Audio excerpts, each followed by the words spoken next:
Hey everybody, today's guest is Sam Reid, keyboardist and backing vocalist for the New Market Canada rock band, Glass Tiger. Together we break down the writing, recording, and inspiration behind their breakout smash hit single, Don't Forget Me When I'm Gone, taken from their 1986 debut album, The Thin Red Line. Sam was gracious enough to send me the working demo of the song, all the way through to the finished demo. And I gotta say, the evolution was impressive, from the standpoint that the song really didn't change too much from the initial concept. Producer Jim Vallance co-wrote the track with Sam and vocalist Alan Frew, and it's hard to believe there's really only 2 chord progressions in the whole track, but it's how they're interweave with the lyrics and instrumentation that makes it all come together. The song was an integral part to the band securing a deal with Capitol Records, who upon hearing the demo, knew they had a monster hit on their hands. Oh, and it didn't hurt that one of the biggest stars of the mid-'80s, Bryan Adams, lended his voice to the recording. For all this and a whole lot more, don't touch that dial. Hey, hey, have you heard? Krista makes a podcast. Hey, hey, have you heard? Krista makes a podcast. Hey, hey, have you heard? Krista makes a podcast. Hey, hey, have you heard? Krista makes a podcast. Hey Sam, how's it going? Very good, Chris. Nice to meet you. Nice to meet you as well. I got to tell you, I've been very excited for this episode, and I loved connecting the dots on this one. There are so many cool players within this song. Everyone from, Jim Vallance. For the listeners, Jim is best known as the songwriting partner of Bryan Adams. He's also written songs for Bonnie Raitt, Aerosmith, Rod Stewart, you name it. He's a well-known songwriter. Those Bryan Adams hits like Heaven, Summer of '69, and Run to You, he had a co-write with those. And he was the producer of The Thin Red Line, which is the album that had Don't Forget Me When I'm Gone, the song we're going to break down today. So how did this happen with Jim Vallance? Because you got hooked up with him, I believe, before you got your deal with Capitol, correct? Actually, no, we got signed first, but the record company felt we needed 1 or 2 more songs to round out what we had to make the record. So they sent us out to meet Jim with the hopes that we would come up with a couple of things. So it wasn't supposed to be a production thing. It was more just go to see him as a songwriter. He certainly had the reputation of having just a couple of hits under his belt. So we got sent to Vancouver. It was my first time on an airplane. And that grew into a production thing with Jim. But it started off as a songwriting thing with him. Okay, so the demo that you were kind enough to send to me, thank you, by the way, it's so cool. This demo is awesome. It has just like the kind of beginnings of the keyboard parts that you were laying down. It's very raw, and then you get into the actual demo a little later on into the recording. I love the evolution. So that initial, minute or so on there when it's just kind of keyboard and you're kind of humming the melody there and stuff, is that what attracted Jim's ears?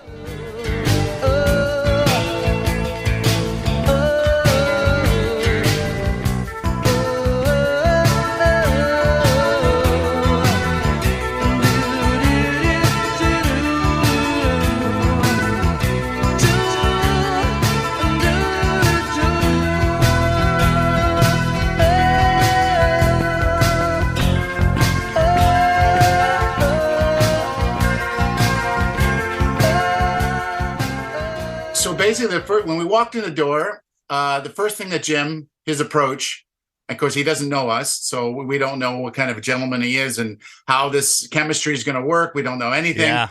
And his first question out of the gate was, hey, what are you guys listening to?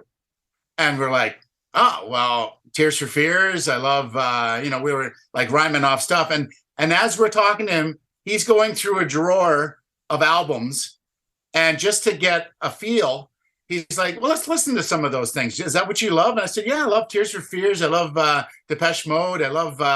So we started listening to some of those things. And that Everybody Wants to Rule the World is a shuffle. It's my own design. It's my own remorse. Help me to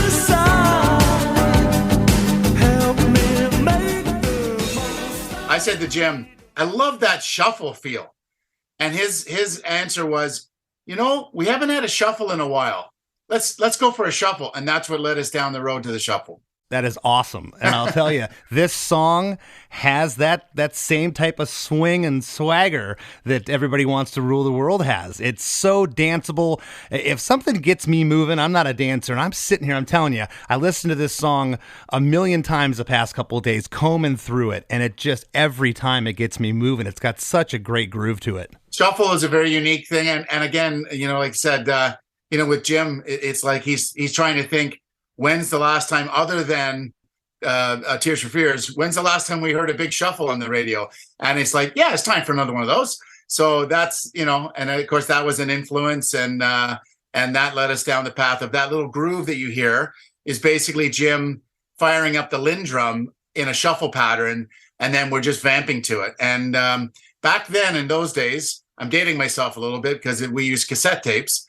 We ran a cassette tape live in the studio all day long, like just keep putting blank tapes in, just because sometimes when you're writing, you get off track. You start on something, you get a groove going, and then you might get sidetracked, or you might take it a little bit further on the left, and you should have, so sometimes if you burn out doing that, it's nice to go back to an earlier part of the day when you were grooving on it and say, did we lose something there? Because it was good then. And so Jim always had the habit of running these work tapes. So those demos and all of that is live as it's happening, basically, because we ran live tapes at the same time. Right. And you mentioned the Lynn drum machine. Was that what actually made it to the record? It sounds like a live drummer, but it's hard to tell. We wrote it with the Lynn drum, but Jim Valance is an awesome drummer too. Like, he's an incredible drummer. So he had in his house studio where we were working, he had a kit already mic'd up that he just left there.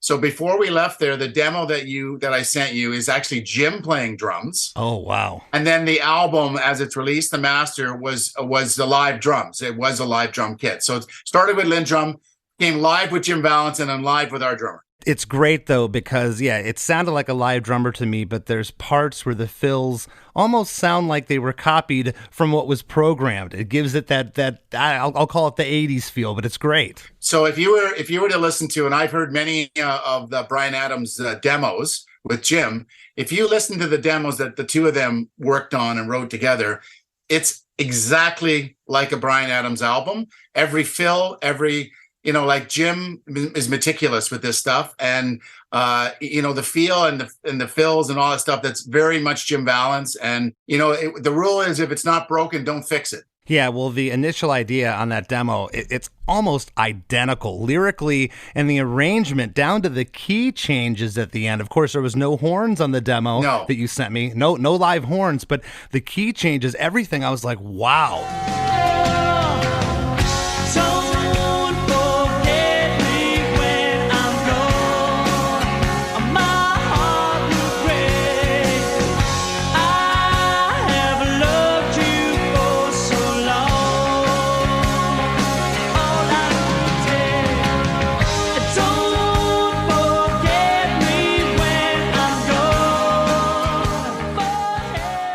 When this was going down, did you know you had something on your hands? Because you guys didn't have any track record. This was your first album. You didn't fail on your first album or have a huge success. This was the first. Did you know you had something? Well, we were really young in the game then, and we had to basically, I can remember driving back to the airport. Jim dropped us off, and we had the working cassette in the car on the way back to the airport. And I remember looking at his body language to find out whether he, did he really enjoy the fact that we were writing with him, or, he's like, you can't drop these guys off fast enough, or what. And he's snapping his fingers. And I just said to him in the car, I said, is it okay, Jim? And he just looked at me and said, oh yeah, this is good. And I was like, wow. And I remember I rushed home and I said to my mom, Jim Valance says it's good. I can remember saying to my parents, we had no idea. The record company flipped, though. Really? Yeah, Capitol Records, when we on that first day, we wrote Don't Forget Me and we wrote Someday, all in the same afternoon. And when we gave that back to Dean Cameron at Capitol Records, he lost his shit. He's like, oh my God, guys, It's exactly what we needed for the record. That's great. Now, was this Capital EMI Canada or was this Capital America you were dealing with? This is Capital EMI Canada. And then Manhattan Records then picked it up from there. Okay, because you got to remember back then, as you know, for the listeners, it was kind of two different worlds. You could get signed in Canada and maybe not get signed in the States and vice versa. It was very strange back then. Yeah, you either got an international deal, which included the U.S., or you just got a domestic deal, which is just Canada. Yeah.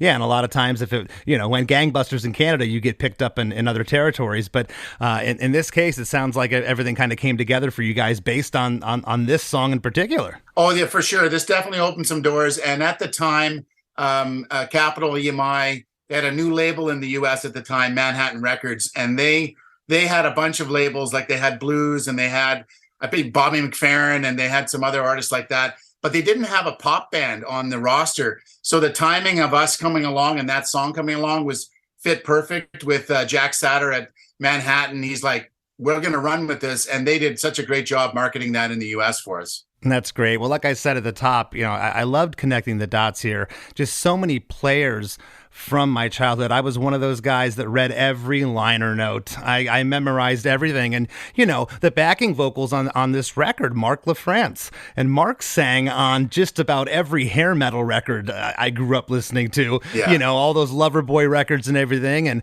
Lisa Dalbello, which, did you know Lisa at all? Yeah, well, and Jim produced one of Lisa's albums. So that's where we got to meet Lisa. And we've been friends ever since. And but that came through the Jim Valance connection because he loved working with Lisa, and he had produced one of her solo albums, so he knew what she could sing like. That's so cool because she had a song called "Gonna Get Close to You" that was covered by Queensryche, and that's where I had first heard the song and traced it back to that. Of course, one of the production assistants on the record was Randy Staub, which he was Bob Rock's right hand man. So this whole Canadian connection is really cool for me to see here, and I could go on and on. I have to say, as a kid.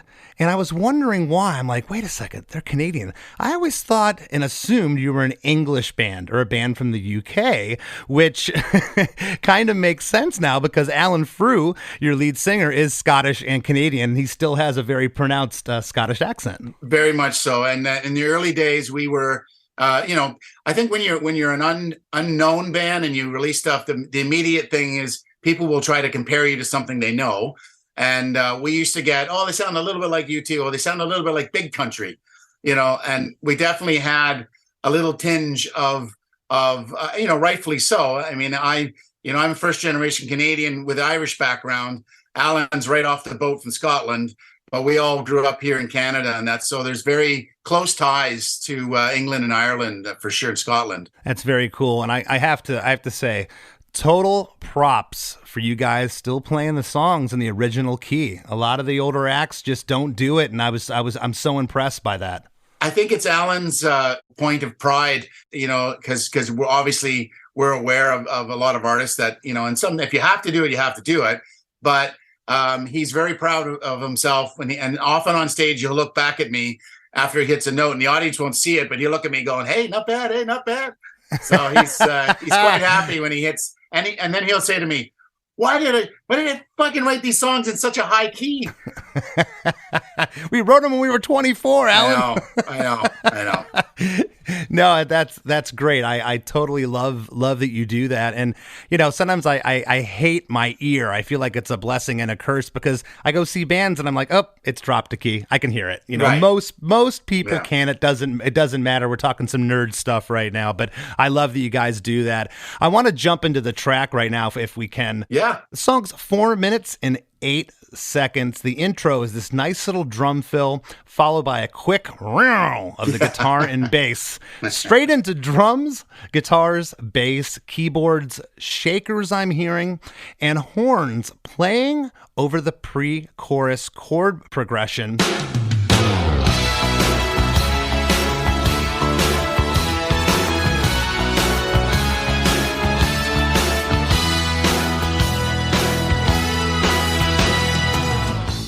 It's so catchy that chord progression in and of itself is in this song 5 times. There's something about that ascending chord progression that is so cool. And that's followed by 4 bars of the verse progression without vocals. Drums, keyboards, bass, and guitar is playing a great arpeggiated part there, and it sounds almost chorusy, like with this shimmer on it. I love the tone on that guitar there.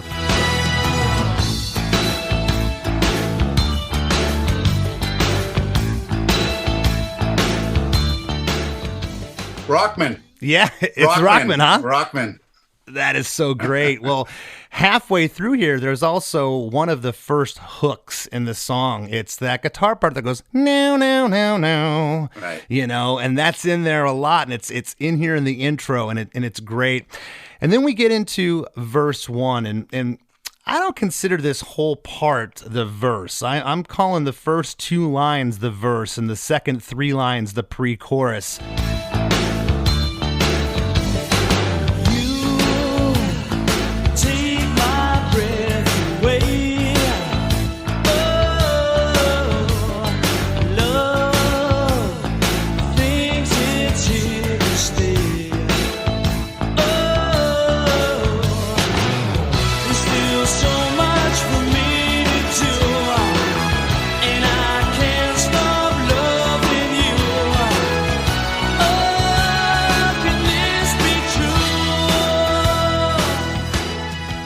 You take my breath away. Oh, oh, oh, oh. Love thinks it's here to stay. Oh, oh, oh, oh. There's still so much for me to do, and I can't stop loving you. Oh, can this be true? Well, you know, Alan is he's the what they call the company scribe with the lyrics and that. And, you know, you have to wind back in time to we were in our 20s. Actually, one of the comments our manager made is that he felt like it had because of the harmonies in the verse, he felt it had a bit of an Everly Brothers kind of vibe. Oh, wow. You know, in the second verse, when the lead vocal in the verse has a harmony that follows it, just like the Everly Brothers used to do. You know, and it had a bit of a throwback to that. And that's, you know, the lyrics are obviously very, very light, but they're meant to be. And it's just a really uplifting lyric, and it doesn't have to be more complicated than that. Sometimes, you know, the less is more kind of rule applies, you know, and that's certainly the direction here. And, you know, I can't think of the song having anything. It's got to have an up-tempo vibe about it, you know? Yeah, and not taking anything away lyrically here, but it's this melody. The melody is just gold. If you listen to the demo, now the one thing that everybody writes songs in a different way, but the way that we always do it is I will be noodling on a musical piece. Alan sometimes will be off in the corner with a scratch pad. He likes to doodle. So he'll doodle stuff and you think he's not tuned in, but he's actually tuned in. And he'll go, grab a mic, please. And he'll come up with the melody. We'll always do like either nonsense lyrics or la la la's. So we always put the melody structure in first and then come back and do the lyric. Yeah, and that was what impressed me with that demo, because there was the melody structure, just kind of scatting the melody. It's mapped. We're mapping it, yeah. but barring a note here or there or a little bit of phrasing, it was almost identical to the lyrics that were put there. And I got to tell you, and you know this, as a songwriter, that's very difficult, and you stray away from that initial la la la sometimes. And my bass player in my band always gets on me about it. He's like, wait a second, what are you doing? Now there's lyrics there and the melody changed. I'm like, well, I have to get that lyric. And he's like, you have to change the lyric. The melody, it's lost something. Well, you know, for us, and again, like everybody has their own process, but for us, the melody and the music are integral. So what we do is we make sure they are locked. And yeah, barring any like nuanced stuff, the essence of, we've always done that, the essence of what's there, because it fits like a glove. It feels like it's right. So we will struggle more on the lyric rather than lose the melody structure that we love. Yeah. Well, I'll tell you, there's just, this thing's like a tackle box. There's hooks every 3 seconds here. Okay. That oh after the first 2 verse lines, that's a hook just in and of itself. And it almost harkens to the chorus, which, by the way, you know, the verses and the chorus of this song are the same progressions, just in different keys. Which I know. That's genius with this song too. And that modulation, that ascending part, the B part, Yeah. pre-chorus, the intro, that leads into it and it sets it up so awesome. Well, here in verse 1, this bass tone and the note choices are killer, and the interplay between the bass and the keys is awesome here. I absolutely love it.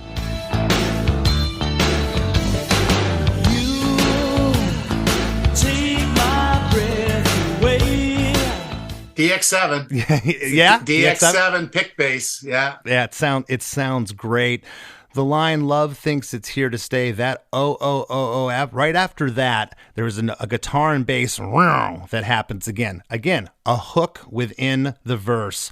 Pre-chorus 1, the horns come in here with a great arpeggio guitar part, and this is, again, that ascending chord progression that starts the song. This is the pre-chorus. There's still so much for me to do, and I can't stop loving you. Oh, can this be true? That hook again, that no on the guitar happens, and the horns build to a crescendo, and the guitar does that little hook there. Was that there on the demo? I can't recall from listening to it, that guitar hook. A lot of the guitar hooks were. The horns, of course, were an afterthought.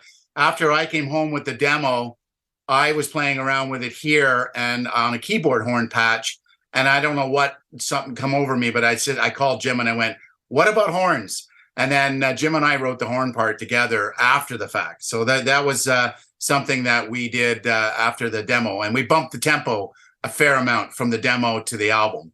It's got a bit of snap to it. It does, and I love how this song's mixed when the horns are background to the vocal, and then when there's parts and spots where the horns can be featured, how they're brought up. I can really hear that in the mix. And I was unfamiliar with Ed Thacker. He's who mixed the record? Yeah, he did, I believe, a lot of stuff with Cyndi Lauper. I think so. I mean, Ed, we knew him. Might have been through the record label, but Ed ended up mixing a bunch of stuff for us even after that. But he came to Canada to mix this record he's, I think, originally from New York. Oh, okay. I figured it was maybe another Canadian connection there, because I know he's worked with Loverboy.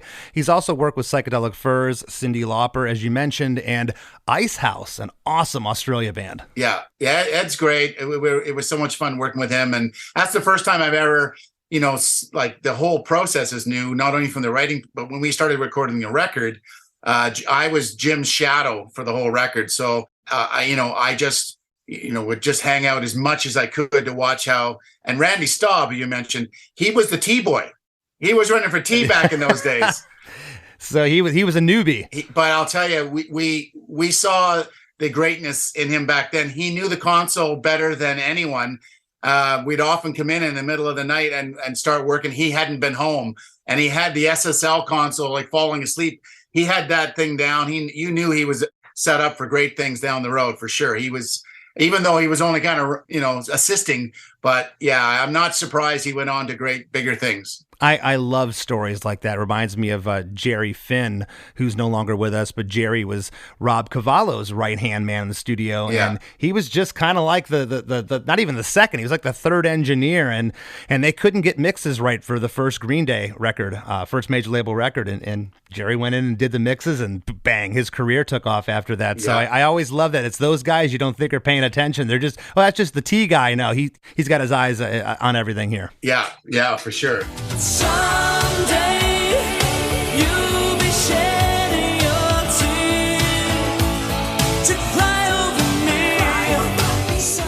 We got to take a quick break for a word from our sponsors, but we'll be right back with lots more with Sam Reid of Glass Tiger. Hey, what's up? My name's Lurk, and I'm the host of Lamb Goat's Van Flip podcast. Every week, I have in-depth conversations with bands from all over the scene, big and small. We also like to keep our finger on the pulse and showcase up-and-coming bands on the show as well. So come check out Lamb Goat's Van Flip podcast.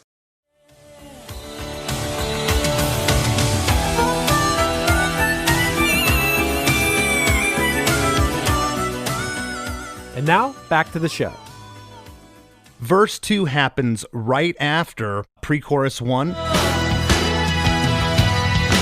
you could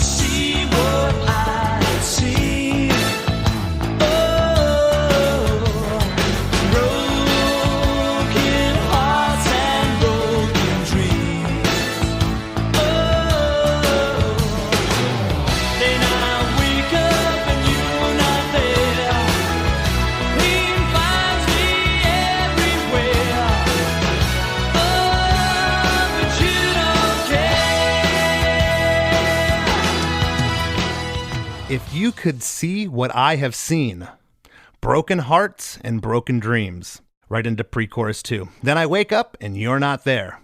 Pain finds me everywhere. Oh, but you don't care. I don't know what relationship Alan was in at the time. Well, that's what I was going to ask. Was this something that was just written, or was it something personal that was happening within him? Well, we were all in that sort of awkward, adult stage where you'd have, girlfriends would come and go, and their whole tug of war relationship that generation, when you're that age, of course, is normal. And at that point in time, we were a pretty serious band, but I can think back, and there was everybody, was kind of in and out of relationships, pretty much monthly in that. So we were all searching for that magic combo. And the only thing that was consistent through all of it was the band. Right. Now, do you recall if Jim was involved with Alan with writing this lyric, or was this something Alan, Jim was just kind of overseeing, and Jim just worked on the music? Yeah, Jim and I did a lot of the music together. Alan, once he gets his teeth in on something, I remember him clicking with it. And actually, there is another part of that demo, which I'm not sure if I sent you, where for a moment, Alan was singing the chorus over the verse. At one point, he was singing that, and it was Jim that said, I think that's a chorus. So that's the kind of direction you get from Jim, because Alan was singing, if you and he was singing the chorus over the verse and the verse over the chorus, and Valance made him flip them. And that's when it just clicked. Right. Which would be easy to do because, again, for the listeners, it's the same chord progression, just different keys. Right. And it's how you get to the chorus from that ascending part, which is so great. And that's the value of having somebody like Jim Valance, where, we were young and the process was new. We'd never structured anything like that. We were writing songs, but they were very much a lot more progressive too. If you listen to the early Glass Tiger, outside of Don't Forget Me and Someday, if you listen to songs we had like Vanishing Tribe and Thin Red Line and what, they're quite different songs. As songwriters, we were taking a lead from Valance on how to craft, a radio, which is what we were sent to do, come up with something really, powerful in that. So we gravitated to him, and it was his background and knowledge that steered us in the right directions for gluing all those parts together. Jim was heavily involved in the arrangements, Right, and that's why I asked about the lyrics. Like, how hard did he push you guys? Because his bar was pretty high at this point. I mean, he has a track record of all these hits, working with all these artists. You guys are these fresh-faced kids that come in. Did he push you? Well, I was really nervous before getting there because I was worried, like, he's got the big shoes. So is he going to make us sit in a corner and I'll show you lads how to write a song? Is it going to be like that? And honestly, the first thing we did is we made a cup of tea. We sat down. We said, what are you listening to?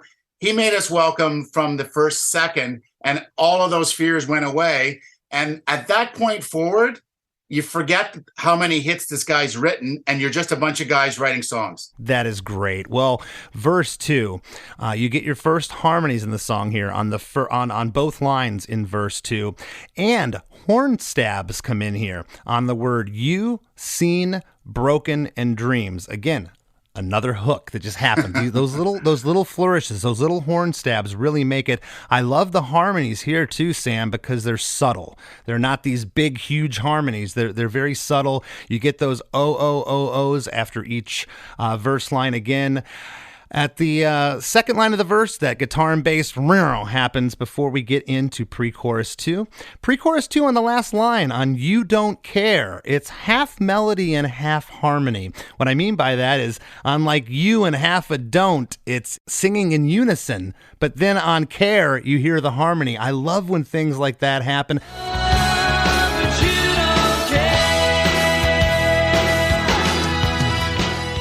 How integral was Jim to things like that?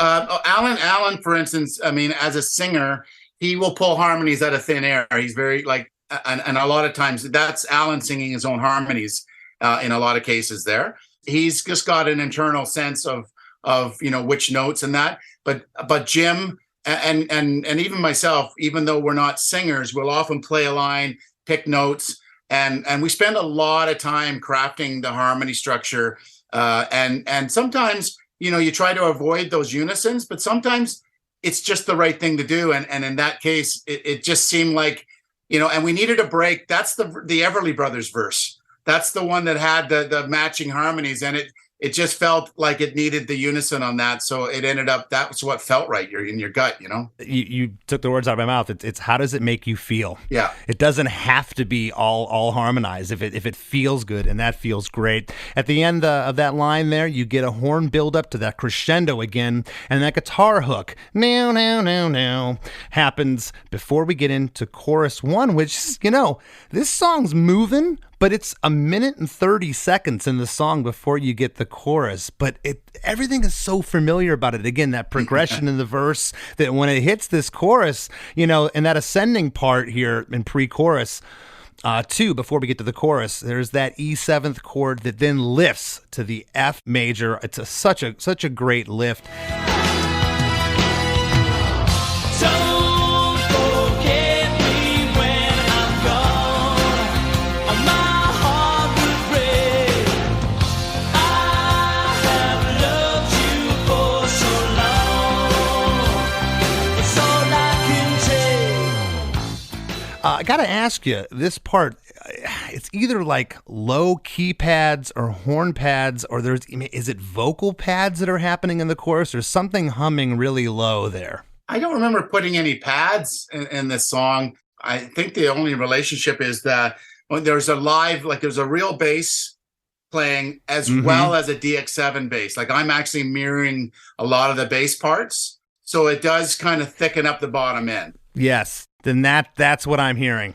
Because you can definitely hear that later in the song. It gets louder on that outro. I think it's the DX7 that you're speaking of. Yeah. Yeah, it is so great. Well, the lyric in chorus 1, don't forget me when I'm gone. My heart would break. I have loved you for so long. It's all I can take. You get harmonies on the first line and on the third line here. And then there's a horn crescendo again that just has this pick-me-up, this lift before we get into a 4-bar reintro. And along with the guitar, bass, keys, and drums, there's horns playing some great lines and stabs in this chorus. Again, that 4-bar reintro happens of the verse progression, again, that leads us into verse 3.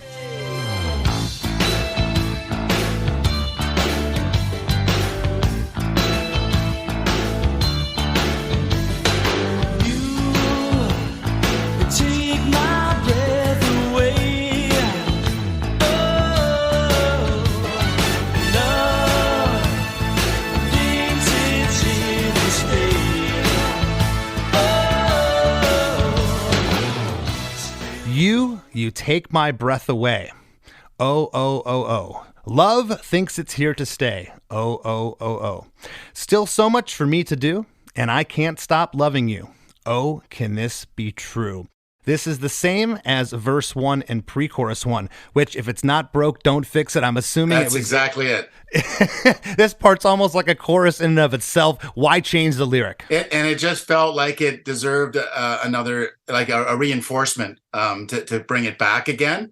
And I can't remember whether we experimented with an alternate lyric there or not, but I just remember it felt right when it came back, the same lyric. It's great. And I think that I did that more as a younger songwriter. A lot of times it was maybe laziness, or I didn't know what to write about the second or third verse. It was like, oh, just run it again.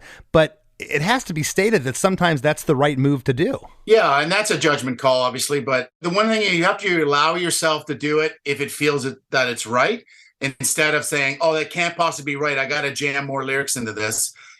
This song is closer to, if you think of a song like Love Me Do or something like, you don't need to overcomplicate a song. Sometimes the straightforward simplicity is what makes it charming and memorable.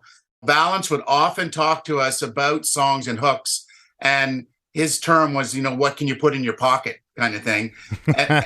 and that's important, and it's important for a hit to have that accessible and memorable, and sometimes reinforcing it is what makes it memorable, because it comes back and the listener is more like, oh, here comes this part again. So it's not deemed a negative thing or I copped out on that.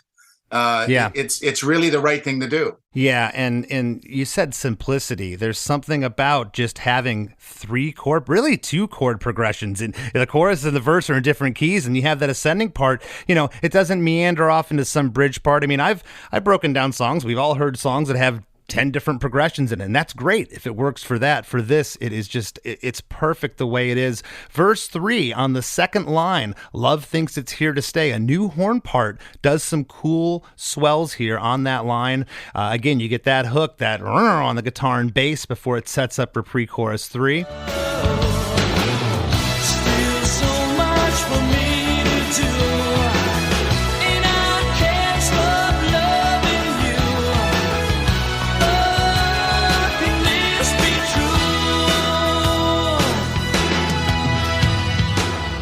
true? The melody on And I Can't Stop Loving You this time, the melody on that vocal mimics Pain Finds Me Everywhere from pre-chorus 2. So I like that it picked off that. I love little things like that in songs. It's little subtle things like that take the monotony out of something. If you're going to repeat it, and you have these subtleties that can kind of evolve so that it still kind of takes you to a different spot, melodically. That sometimes is again subtle changes, not big ones, but important ones. And I got to ask, I meant to ask you this before, was Jim involved in getting Ed Thacker to mix the record? How did that happen? Because, again, you hit a home run here with sonically with the mix. I'm sure that what would have happened at that point, a lot of times record labels will often, of course, when they've listened to demos and they get pretty close on a record too, and you're getting close to the end stage of a project, and they'll often then chime in and say,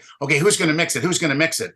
So I'm sure that Capitol Records, now I don't remember if Ed Thacker had done something recently for Capitol Records that they fell in love with.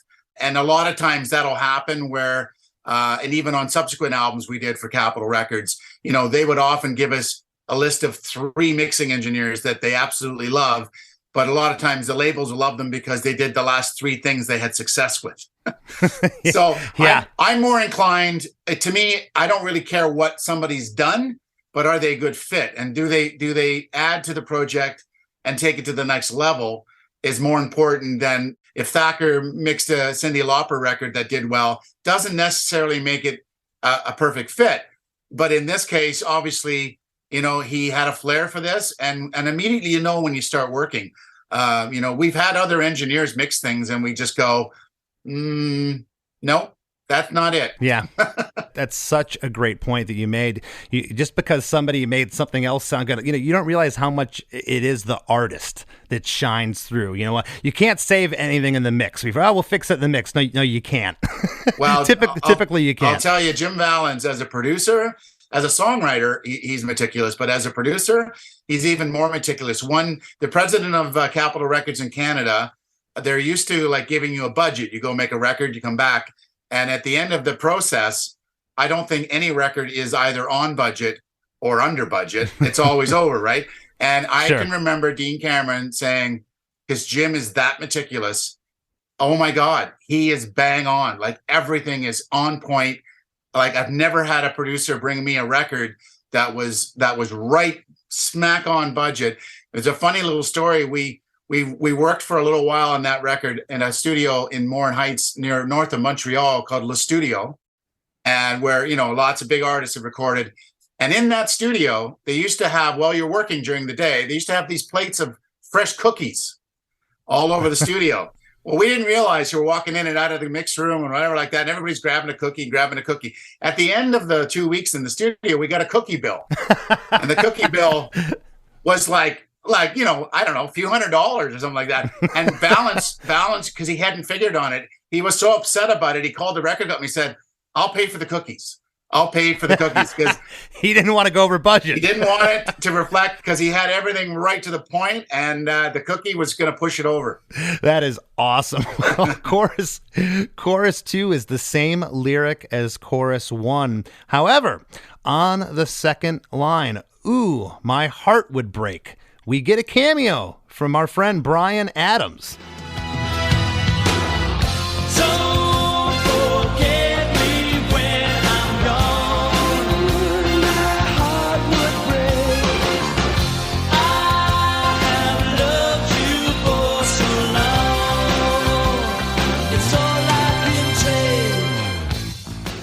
awesome. And how did this happen? I'm assuming with Jim, and what was your guys' reaction to it? Were you welcoming of it, or was it like, I don't know? Well, I'll tell you, it happened very quickly.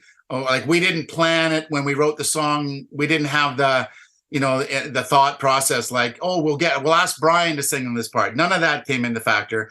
But when the song was finished, Brian used to pop his head in when we were writing with Jim. Brian lived nearby, so he would often pop over, and he was listening as we were working with Jim. And a couple of times we'd go over to Brian's house and hear what he was working on. So there is definitely a connection throughout the recording and writing process. But we didn't know at the time. Brian was in Toronto for our version of the Grammys is the Junos, and he was in town. And that was around the time when we were just wrapping up the overdubs. And I think Jim might have said to Brian, hey, Brian, you like that song, Don't Forget Me. You should throw your vocal on here. And we popped into a studio called Eastern Sound. It's not there anymore.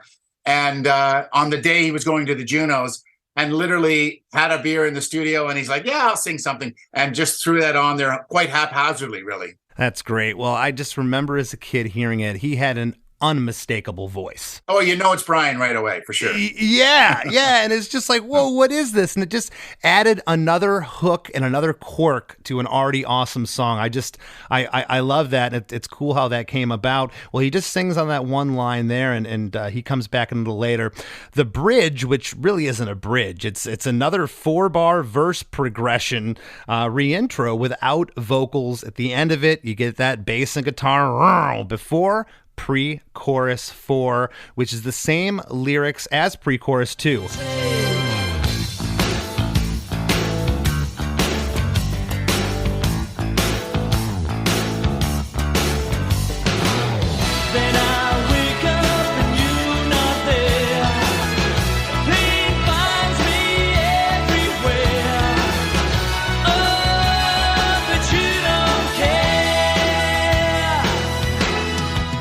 Then I wake up and you're not there. Pain finds me everywhere. Oh, but you don't care. And on You Don't Care, you get that half melody, half harmony thing that happens again. And then the guitar hook, now, takes us in to chorus 3. And, up to this point, if you could, I know it's been 37 years now, something like that since you recorded this, but what was this process like up to this point in terms of, you're thinking of having horns come in and the guitar lines? Was Jim in there saying, hey, try this, try that, or did it all just seem to kind of happen naturally? It really did happen quite organically. I do know that the horn lines were the last overdub to go on the song. The guitar lines were pretty much all in place, and Jim knows the value of those hooks. And one of the things that we struggled with a little bit is that little 4-bar re-intro.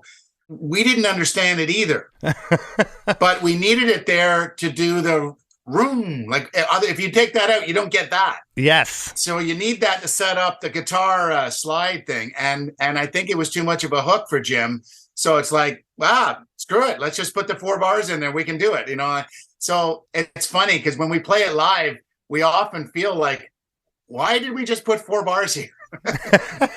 No, it's very strange. But again, you talked about that being a hook. A lot of times I'll pick out those things in a song and the guests will be like, they just kind of seem, I don't know, indifferent to it. I'm glad you really realized. I think that's a really important part. All those little hooks, I'm calling them, within the song, that it's this thing that had you not done it, it wouldn't have made the song as special as it is. It's all the little bits collectively, yeah. And Jim, certainly the benefit of having Jim sort of recognize how important those are the things you put in your pocket, as he would say, like those are your take homes, and they're accessible, they're not overly complicated, and people will get them in their heads, and then they'll remember, oh, this is the part that goes, whatever. And I have songs like that too, and it can be a little snare fill. Like there's a Roxy Music song. I wait for the snare fill every time. It's not a big part, but I know it and I wait for it. And it's just those small subtleties. Yeah, I'm a huge fan of small subtleties. I've always say, people say,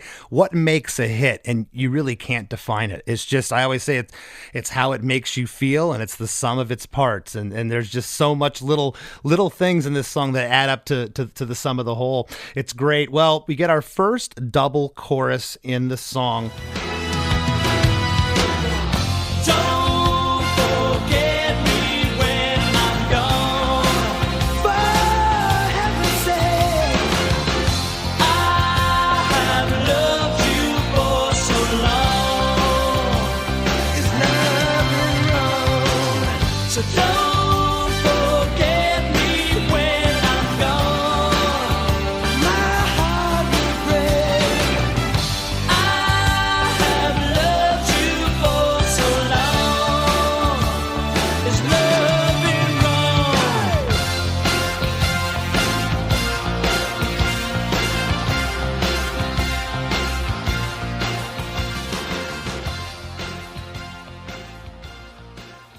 Don't forget me when I'm gone, for heaven's sake. I have loved you for so long. Is loving wrong? And we get a harmony on the first and third lines. Bryan Adams sings for heaven's sake, the second line, and he sings the fourth line, is loving wrong, which introduces a new lyric. How did that come about, if you recall? I think, honestly, and Brian didn't write any of the lyrics. That's all Alan, for sure. And Brian, when they got to the studio, they were carving up lines. You do this, you try this. And it just kind of like call answer, like I'll do this line, whatever. So I do know that the song, like I have a version of the song with Alan singing everything on it, which is what we was going to be. There's a mix like that. And then when Brian came to Eastern Sound, they carved it up and picked some of those lines. I do remember Alan fiddling, like the essence of the song. I would say 98% of the lyric was done within, almost instantly as that song was written on the same day. But then there was subtleties like changing a word or two, like what you just mentioned. I think right at the 11th hour, like it was just like, yeah, I want to change this one little word and stuff. Those were kind of late coming lyrics. Yeah, and I think it's great because it just, keeps reintroducing little things. It's not a lot of information, but it's just a subtle difference, lets you know you're not in the first chorus. It's great. Right. Well, after Is Loving Wrong, it modulates up a whole step to G. And it's just like, can this song get any catchier? So, Don't Forget Me When I'm Gone. Harmony there. My heart would break. Bryan Adams sings that line. I have loved you for so long. We get a harmony there. Is loving wrong? And that's not Bryan on that line. And why? Why not there? Did you not want that to be the last voice you heard? I think, it's time to bring it back to Glass Tiger, and give Alan the last say, I would say, Right, because on the demo, you get more lyrics, you get more vocals, Right. after that part. But here, okay, it modulates back to F major, the original chorus key. And those keyboard pads I mentioned earlier are super loud. And the horns go to a new staccato part that hits really hard. But you're only going back and forth between now the F and the A sharp. It doesn't go to the E flat there. It just pads through it. Yeah. Yeah, I love that simplicity. Again, the demo had vocals here. Why not on the final? I think the judgment call was, everything is glued itself together quite nicely. It wasn't needed, and also it's quite vocal heavy. The song it's continuous vocal, and I think to vamp out a little bit, especially the horns doing the staccatos on the end, it lets them breathe a little bit too, and it makes it a little bit like a band vibe going out kind of thing. Well, I've heard this song I don't know how many times in my life, but when I really broke it down under the microscope, when it got to that part, the feeling for me was I want to rewind it. Because I still want to hear more vocal, but the song's ending. I want to hear it again, So I think it was the right call not to beat that horse anymore. I think another chorus would have been one too many. It doesn't, like, I can't imagine that now.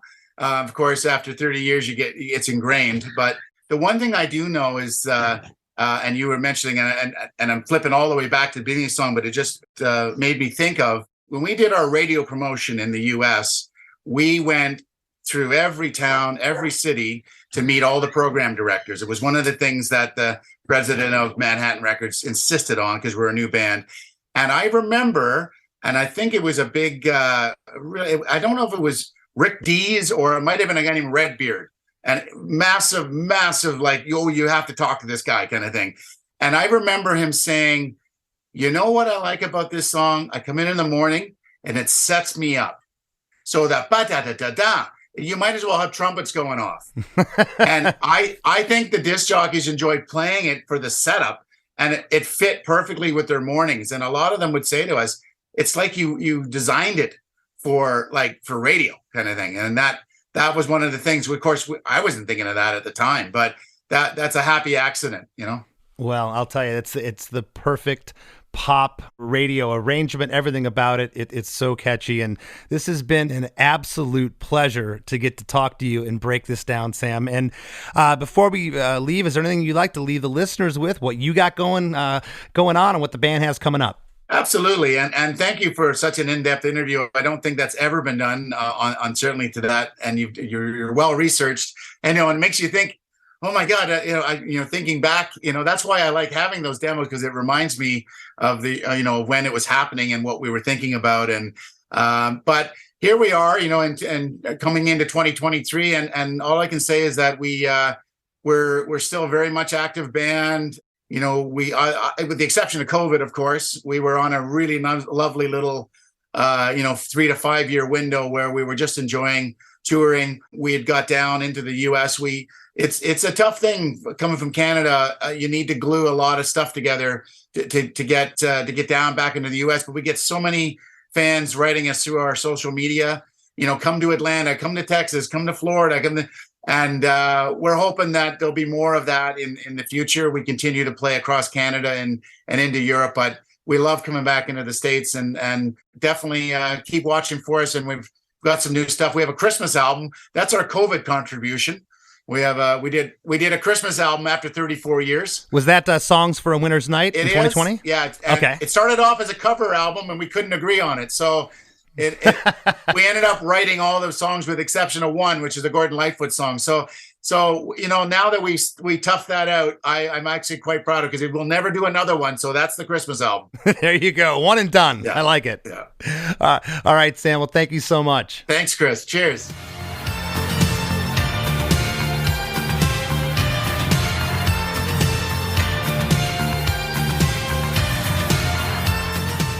Hey everybody, hope you all enjoyed that one, but don't go anywhere. Chris and I have lots of Glass Tiger stuff to talk about in the rap segment, and we also have the band you might not know coming up. We'll be right back with lots more Chris DeMakes a Podcast after this quick break for a word from our sponsors. Ever wonder what a punch from Elton John feels like? Or how you'd cope with having turned down the chance to be in Nirvana? Or what signal Keith Richards gives when he wants you to get the hell out of his hotel room? Fans of Too Much Effing Perspective don't have to wonder, because they've heard these exact stories and a jillion others on our podcast.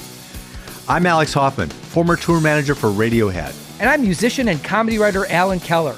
On the TMEP show, we get guests like Nancy Wilson from Heart, Jeremiah Freites from the Lumineers, and Modern Family's Julie Bowen to tell us things they may have only shared with their therapist, clergy, or a TMZ stringer.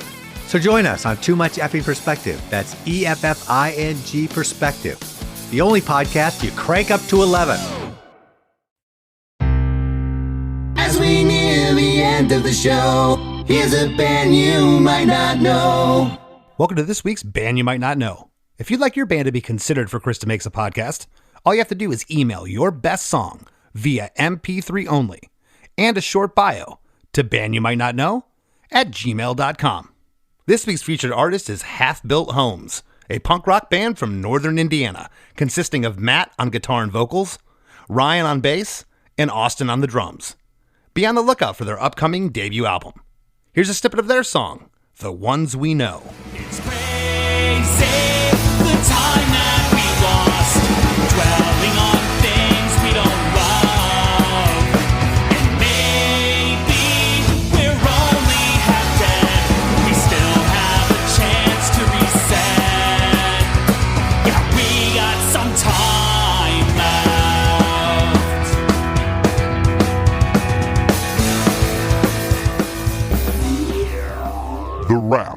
Chris and Chris. Chris, as usual, I think that was a great episode. I was really excited that Sam was down to do this episode. I've loved that song since I was a kid as well. I thought it was interesting that he talked about when they first met Jim Valance, that he said to them, so what do you guys listen to? And then they actually just like put on the music and listen to that. And I've had that experience with producers before too. They're like, well, what albums do you like? And then you listen to them together and you figure out what you like about them. Have you had that experience before? I did. The first producer we worked with, Michael Rosen for Losing Streak. We spent an evening, having some beers and listening to our favorite rock records and, talking about tones and, I like that snare tone or I like that tone. And I have had that happen. I think it's really cool. Hey, is this the first shuffle that we've done on the show?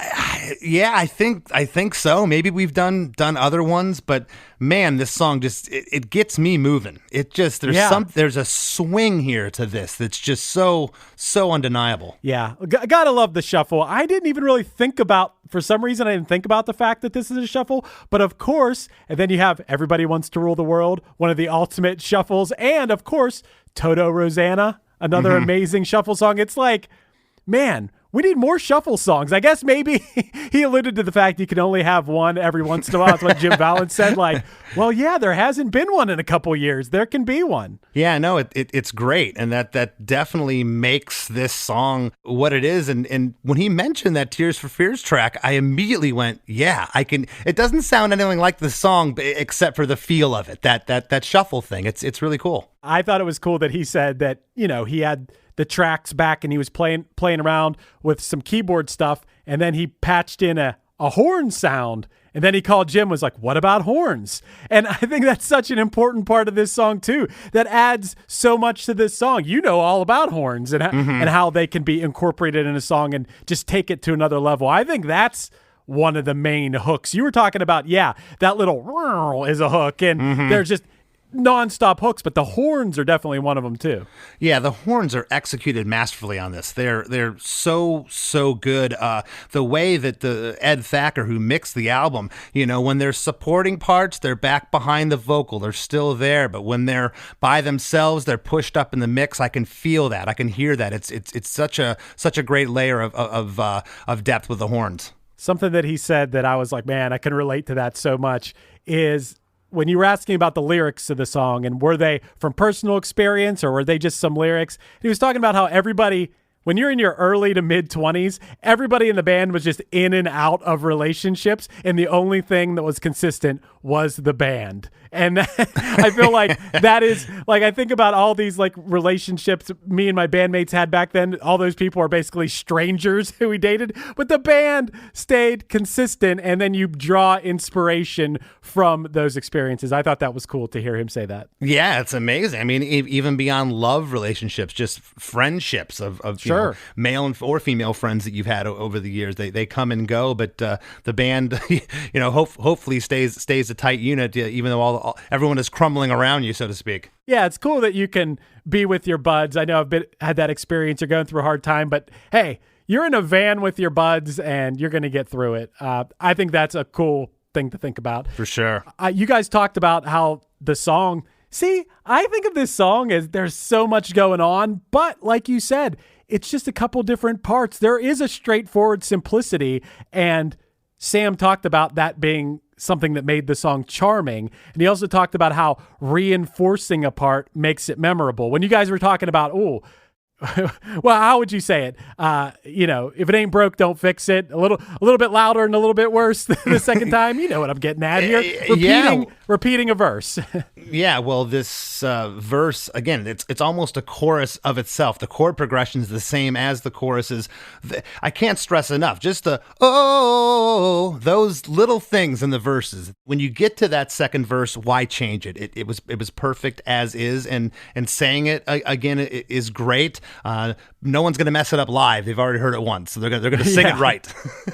Yeah, I mean, hey, that's one thing to be said for repeating a verse is you might be able to sing that verse after the first time you listen to the song. You might be able to sing it on the first time you're listening to the song. You might be able to sing it by the second time it happens. Exactly. If it's done right? And I know the listeners have heard me say a million times, I have all this useless knowledge from my childhood, but I read every liner note of every album on the back of records, on 45s that I had as a kid. And I got to tell you, I had to have some kind of restraint. I said to myself earlier, I'm like, don't like freak out. I had a million things I wanted to talk about. I got to about a quarter of what I wanted to say to Sam. We could have talked for 2 hours, but just the cast of characters that kept popping up. I mentioned Mark LaFrance, a famous backing vocalist session singer, Lisa Dalbello, a production assistant, Randy Staub, who was just the T guy back then, but he ended up being like, he mixed, I think, the last, or a couple of the big Nickelback records. Okay, Randy did. So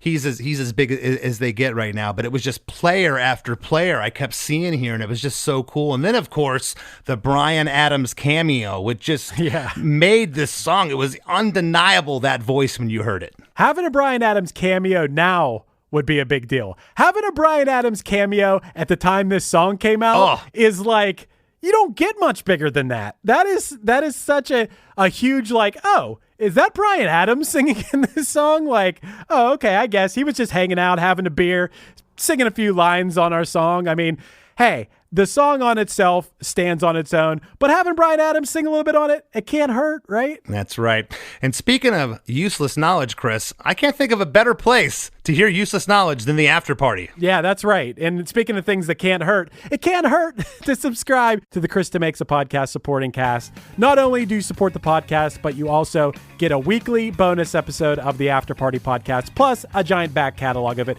But most importantly, you support this podcast. We can keep making episodes like this one. We depend on your support. And for those of you who already support us in that way, thank you so much. We super appreciate it. Yeah, and where can they go to sign up for this, Chris? Oh, yeah, ChrisDeMakes.com. in case we haven't beat that into your head over the past couple of years, ChrisDeMakes.com. It's probably the easiest thing in the world to remember.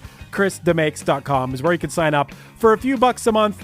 You can support the podcast, and I mean, it's like buying me and Chris each an iced tea and saying, good job, guys. Here's an iced tea. Keep providing me with education and entertainment about songs that I love. That's right. Who doesn't love iced tea? You know. Yeah. I'll Good take stuff. a nice, cool iced tea.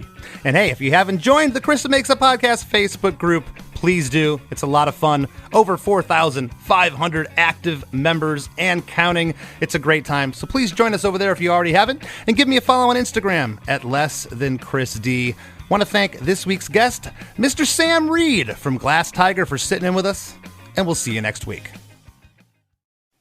Hey, this is Mike Wiebe, and I'm the singer in a band called the Riverboat Gamblers. And I'm Zach Blair. I play guitar in a band called Rise Against. Mike and I also have a band called the Draculas, and we also have this great, amazing new podcast called Zach and Mike Make 3.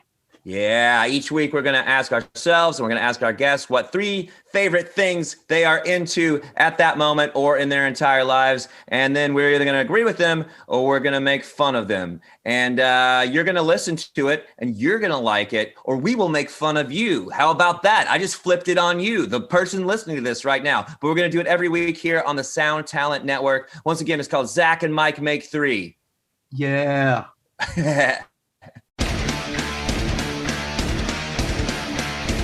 Hey there, I am Johnny Christ from Avenged Sevenfold, and I've got a podcast called Drinks with Johnny you're going to want to check out. I sit down with a bunch of different people from all different walks of life, from professional wrestlers to actors, comedians, fighters, musicians, everything in between. I'm just looking to make some friends and have a good time doing it. So if that sounds like something you're into, go check out Drinks with Johnny, streaming everywhere now.